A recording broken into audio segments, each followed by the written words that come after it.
Existe uma urgência de aproveitar o tempo que escoa, sem esperar que eu esteja pronta numa santidade compulsória e sem perder a ocasião, a deixa de ser uma heroína, um herói do bem, que é uma capacitação que promana do Cristo mesmo, que se compadece da nossa fraqueza enquanto espírito inferior que sou, para me auxiliar nesse bom labor, o bom combate. Conforme Emmanuel vai dizer em Justiça Divina, no capítulo hoje ainda.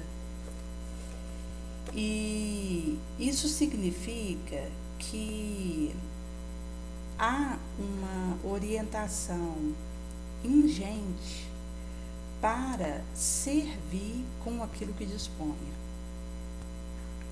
E passa por um consciencial daquilo que está parado, em excesso, que conforme Kardec vai dizer na Revista Espírita de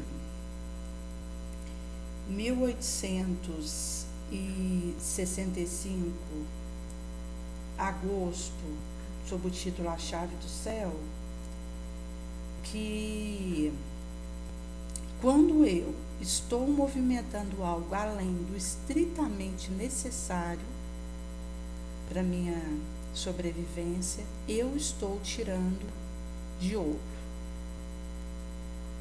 E nós já temos naturalmente uma cultura de ajuntar recurso, de guardar, de fazer render num banco, que já é algo que está incrustado no nosso inconsciente, enquanto uma expectativa de lucro pelo lucro.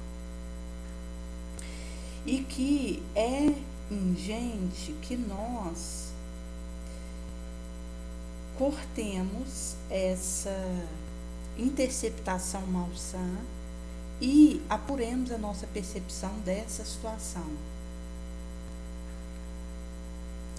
Visto que, se eu estiver trabalhando, tentando fazer um volume para ficar guardado e rendendo, eu vou estar num exaurimento de força infrutífero, inútil, onde aquele momento eu poderia estar empregando para um trabalho bonoso.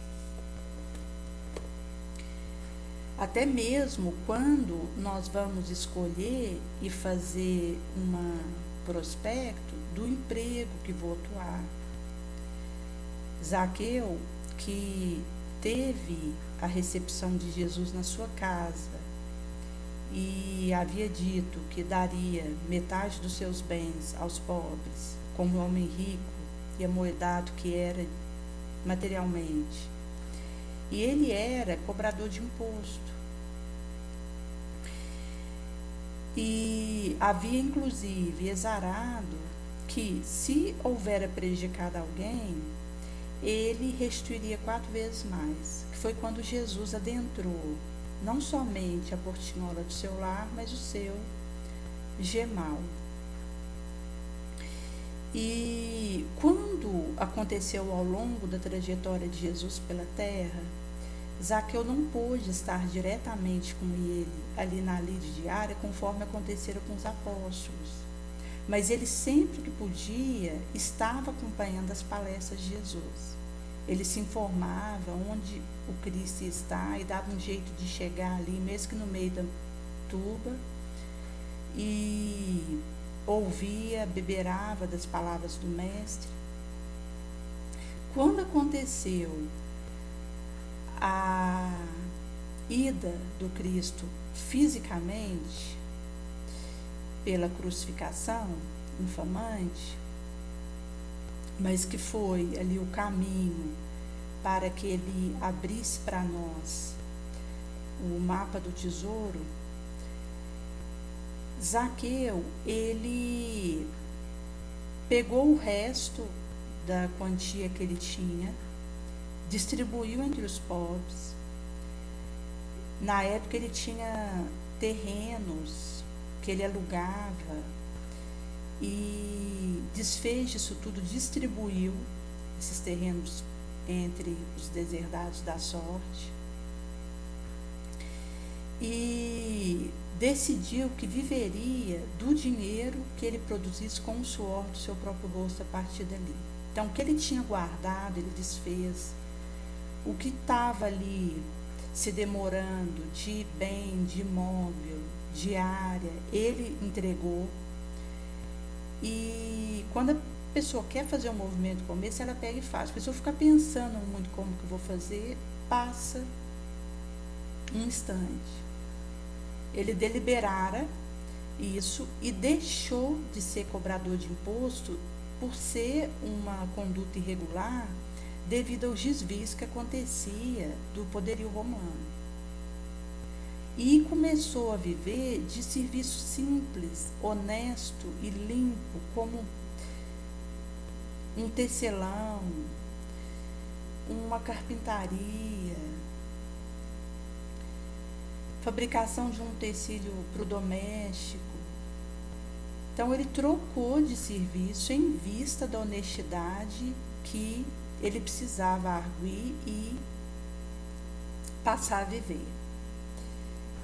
E é sabedor que o Zaqueu viria a ser, muitos anos depois, Dr. Bezerra de Menezes, médico dos pobres, que é o nosso benfeitor, tão presente e que nos ajuda tanto no movimento espírita, que inclusive pelo seu trabalho ínclito junto ao populacho foi convidado pela enviada de Nossa Senhora para trabalhar para Nossa Senhora e poderia ceder ao mundo superior a esse aqui. E disse que enquanto tivesse alguém nesse orbe sofrendo e vivendo um padecimento, ele gostaria de estar aqui para auxiliar diretamente. Nossa Senhora responde que aceitaria a colocativa dele, que ele poderia permanecer por aqui nos auxiliando, enquanto não aceder a um orbe superior, que ele poderia pelo próprio vibracional que ele já tinha alcançado, mas que era para ele formar uma equipe de em torno de 3.000 indivíduos na época, porque com certeza isso foi sendo acrescentado ao longo dos anos, para atuar em nome dele Brasil afora. Por isso o Dr. Bezerra de Menezes é o nosso benfeitor, que é conclamado do Iapoque Oxuí no movimento espírita. E existe a equipe dele, quando ele não pode estar, alguém da equipe dele estará ali o levando àquele local e mostra como foi a trajetória ascendente de elevação e moralização desse espírito. E lá atrás, na primeira hora cristã, enquanto Zaqueu, ele teve essa postura radical, que é algo que nós precisamos vestir para a nossa conduta. Há emprego e emprego.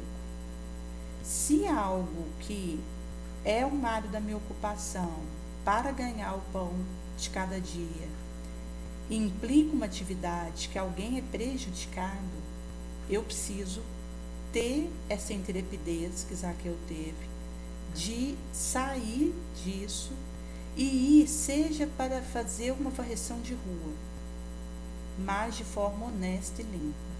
Porque o que diz da elevação não é o serviço que eu faço, é como eu faço. Daí, uma varredora de rua pode estar numa condição moral muito acima de um médico que inclina uma paciente a um aborto,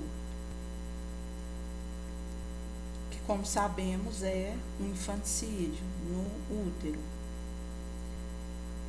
Por isso que essas análises, essas posturas precisam ser abraçadas por nós no aproveitamento do tempo, para que, quando eu vou orientar alguém ao curso que quer fazer, a profissão que quer seguir. Naturalmente que a pessoa poderia fazer um teste e ver aquilo que gostaria de trabalhar, mas sem a visão do lucro pelo lucro, mas onde eu posso ser mais útil, onde eu posso ajudar mais meu semelhante.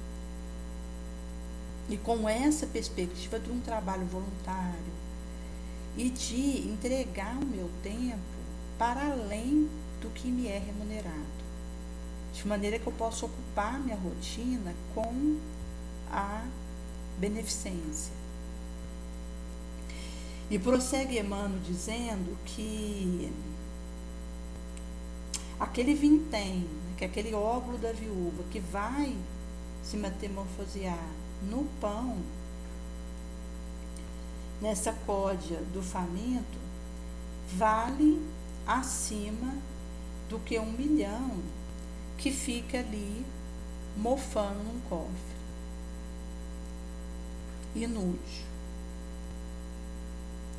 Aqui ele vai colocar a questão de requestar uma glória acadêmica, um título de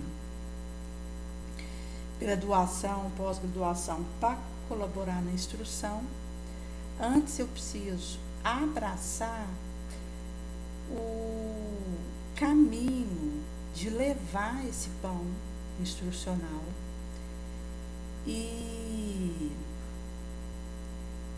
caso deseje ficar porfiando para conquistar um confete laurel, o desenvolvimento do meu raciocínio e inteligência, eu vou desatrelar a minha cabeça e o meu pensamento. E nós, enquanto humanidade, já avançamos muito em conhecimento, ciência e inteligência. Mas a nossa moralidade ainda está muito aquém. E quanto mais eu sou instruída e desenvolvo minha inteligência, o meu conhecimento, vai aumentar o meu livre-arbítrio e a minha responsabilidade.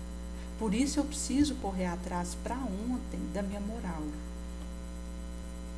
de burilar ela, sublimar. E no astral, a circulação de conhecimento, conforme a doutrina espírita nos dispensa, a mancheia, é facilitada. Até porque nós adentramos uma condição em que as necessidades se tornam diferentes conforme o tempo que eu posso estar ali fazendo aquele caminho e orientação. E por lá eu acabo conseguindo aprender numa hora muito além do que eu conseguiria fazer aqui. Mas a moral, não. Ela eu só vou talhar enquanto estiver por aqui. Lá eu colho fruto. Por isso, é aqui no contato com o outro, naquele que é diferente de mim, naquele que me agride, que eu vou conseguir, pela minha resiliência, pela minha paciência, pela minha bondade, me preparar moralmente para ser recebida numa região melhorzinha, que me dê uma condição de aproveitar no astral para me aprimorar antes de retornar. Visto que, caso eu esteja numa condição vibratória muito baixa, de ressentimento, de cólera, de arrogância, quando eu vier a desencarnar, eu vou ser levada para uma região afim. Porque enquanto aqui no orbe estão misturados diferentes estágios evolutivos, cada qual está num. É uma característica daqui. Então, pode ter um espírito superior no mesmo prédio, um espírito empedernido. Mas, quando acontece o desencarne, a separação ela acontece devido à região vibratória. Eu sou aspirada para o local de afinidade, de pensamento, de atitude, de ação, de vontade no bem ou no mal. E isso vai determinar para onde eu vou e com quem permaneço. Por isso que enquanto eu estou por aqui, é a prova que preciso para burilar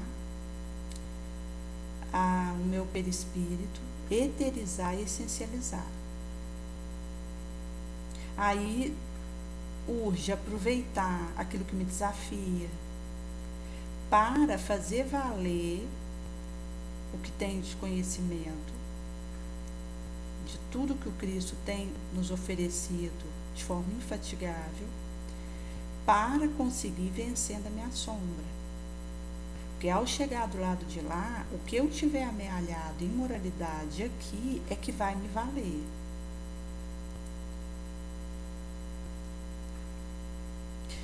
O Haroldo contou que certa feita ele estava dirigindo em Belo Horizonte, que é o local que ele reside, e quando ele vira, um carro vem por trás e o fecha. E quase que acontece uma batida, um acidente grave. E quando ele, naquele momento, vê aquela flechada que ele havia recebido, ele teve o sangue vindo para a cabeça. Aconteceu um momento de impaciência.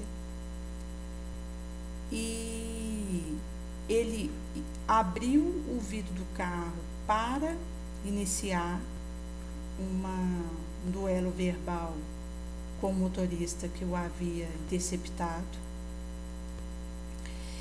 E nesse momento ele respira fundo e pensa: é o momento de fazer valer tudo que eu tenho recebido de instrução até aqui.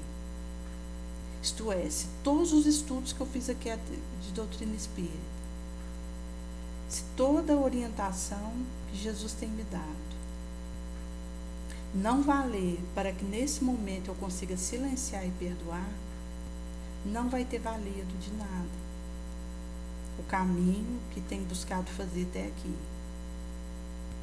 E nesse instante mesmo, o filho dele que estava do lado pergunta: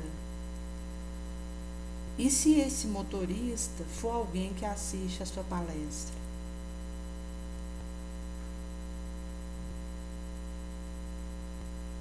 O que mostra a urgência do testemunho, porque falar é fácil, e preciso correr atrás de viver aquilo que prego, que é o que convence, que é o que fica, é a energia que eu deixo, é o testemunho que dou, é a vibração. E aí ele recua instantaneamente, fecha o vidro do carro novamente e ora mentalmente na direção daquele indivíduo. E mostra que para aquele trabalhador de boa fé, de boa vontade, nós estamos sendo observados 24 horas. No momento em que eu percebo que estou dando conta de fazer aquilo que me propus, isso é solitário e silencioso, é porta dentro. Mas se eu venho a cair, eu vou ter uma plateia que vai ter registrado aquilo. Eu vou ter que dar conta de um conta-testemunho, que será mais severo na pauta do conhecimento que tenho, da responsabilidade que advém disso, da instrução que tenha recebido e da inteligência que tenha conseguido desenvolver.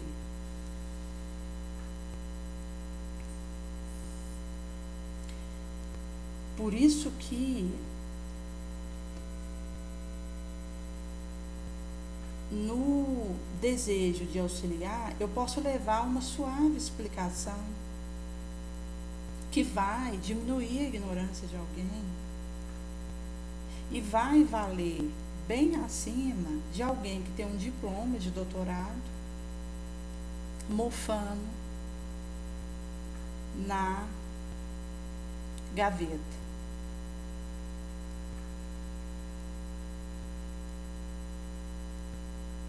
E Emmanuel segue dizendo a questão de quando eu desejo fazer a protetiva de alguém que está sofrendo injustiça, e é nesse caso que precisa atuar, quando pessoas estão sendo prejudicadas por um determinado acontecimento. Se eu procuro uma autoridade para viabilizar aquilo, vai sendo consumido e se perdendo o meu ensejo, o movimento de ajudar.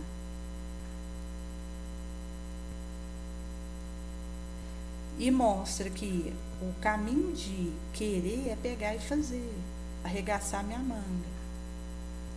E nós costumamos dizer que é competência da prefeitura, e fazemos essa procura mesmo.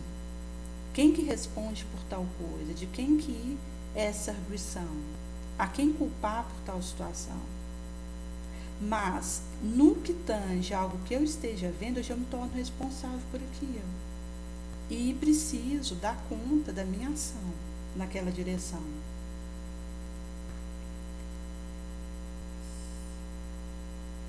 E nesse gesto, nesse passo nobre, que leva uma criança a buscar o melhor, a rever sua trajetória, renovar a esperança, tem muito mais valor do que um brilhantismo estanque.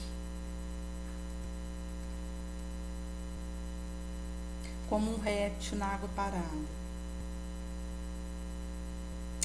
E a questão de quando nós vamos abraçar isso e queremos, seja um feriado, seja um período de férias mais prolongado, seja um lazer diferenciado, isso tudo é consumir tempo, energia e perder algo que eu poderia estar canalizando. E nesse período que teve do fim de ano, uma moça que trabalha na distribuição de sopa no determinado centro espírita, ela comentara que não concordava de ter tido recesso, que foi interrupção da distribuição da sopinha por 2 sábados seguidos, que é o dia que acontece essa entrega para a população. Cada qual leva o seu vasilhame e ali pode encher à vontade, e mostra como o trabalho, quando eu quero impingir uma interrupção, alegando um suposto descanso, nós vamos ter cuidado, porque ali nós estamos no esforço ininterrupto, correndo contra o tempo, porque nós estamos aqui a cheque especial de alguém que nos avalizou para estar aqui. No acréscimo da misericórdia, visto que alguém que é recambiado por uma reencarnação na Terra, teve por trás aquele benfeitor que assumiu o risco para que eu viesse. Então eu estou aqui já nos juros, precisando produzir serviço nobre. Muitos se envolveram para que eu recebesse um corpo de carne, para que eu pudesse adentrar numa reencarnação. Muitos trabalharam, se esforçaram, estão correndo risco para que isso pudesse ter sido possível para mim.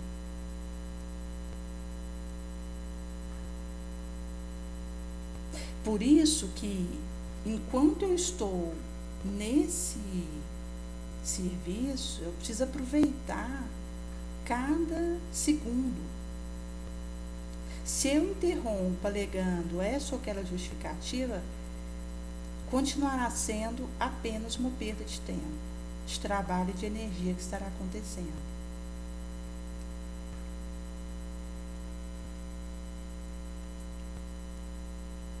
E aqui ele discorre a questão da aprovação e do infortúnio, que precisa receber aquela palavra, aquela oração. E que um pentelésimo que eu tiro para levar esse bálsamo vai valer acima do que 1000 anos amarrado a uma preguiça, a uma inércia, que tenta nos parar nessa perda de tempo.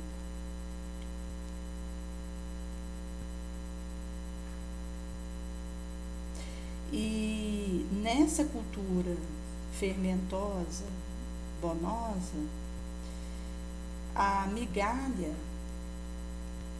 da caridade, seja onde for, com quem for, na circunstância que acontecer, é um crédito que vai acontecendo em nosso favor, gerando um granjeio de energia, simpatia e a própria sinergia,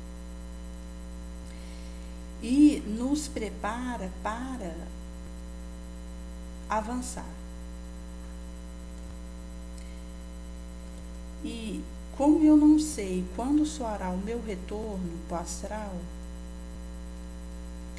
quando eu serei chamada a demandar a prestação de conta daquilo que fiz com o que me foi emprestado, seja um corpo, uma casa, um dinheiro em algum lugar, um terreno, uma instrução, um diploma,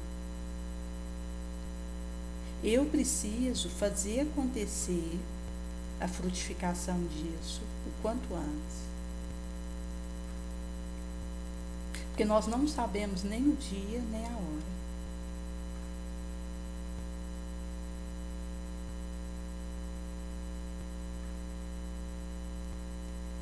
E nós precisamos ter essa predisposição, labor sincero, eficaz, efetivo, para construir um futuro de amor e de paz, levando a mensagem de Jesus que precisa, conforme Alcione, declarar em renúncia, ser vivida, sentida, meditada, conhecida. E esse mapa do tesouro, ele vai me levar para um ouro que a traça não corrói, que a ferrugem não dilacera, que o ladrão não rouba. Está a pedir para ser desbravado, desvelado, descoberto. E vai me proporcionar reflexão importante, catalisar a atitude de uma transformação íntima, onde o conhecimento vai precisar ser colocado em prática nessa elevação da alma.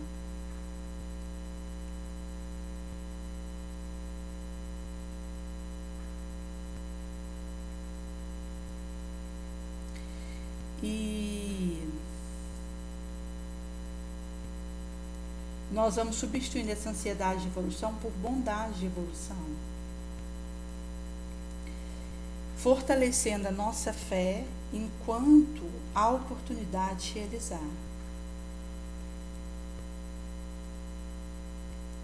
Nutrindo o otimismo, que é esse penso eficaz, fácil de ser adquirido, que nós não podemos dispensar. E com o tempo nós vamos adquirindo serenidade, que é um trabalho duro e áspero da paciência em movimento, em ação. Daí não é algo que eu vou adquirir de um instante para o outro, mas que vai sendo construído e edificado na mansuetude, no autodomínio, que estará a me permitir uma leveza, sabedoria,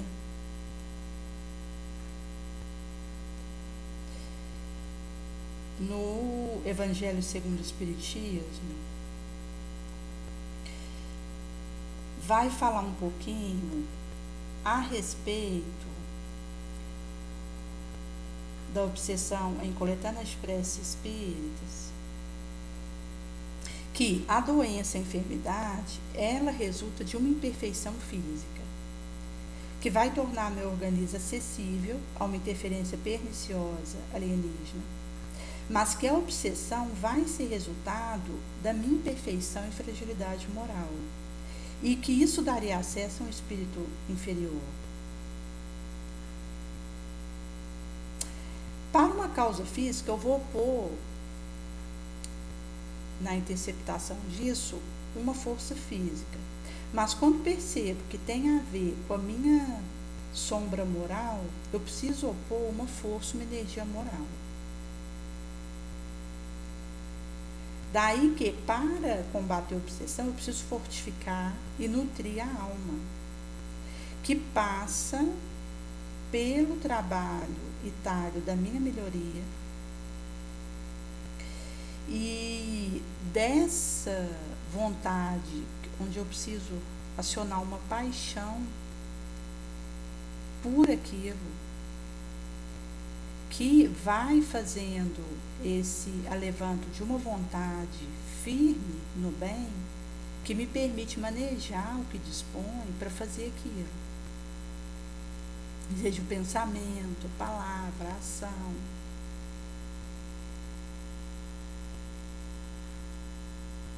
E se vou conseguindo ser bem-sucedida, não precisaria recorrer a um terceiro para tentar fazer aquela abordagem de combatimento da obsedação. Mas quando isso degenera em subjugação, que pode ser tanto física quanto moral, e em possessão, vai acontecer uma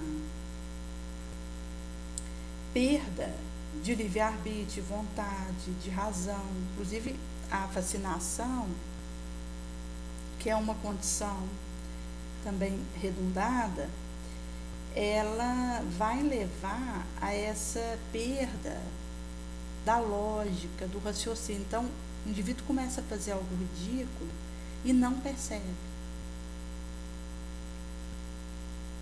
E que começou com uma conduta de descuido insignificante, em que ele pode ter começado a vender a sua mediunidade,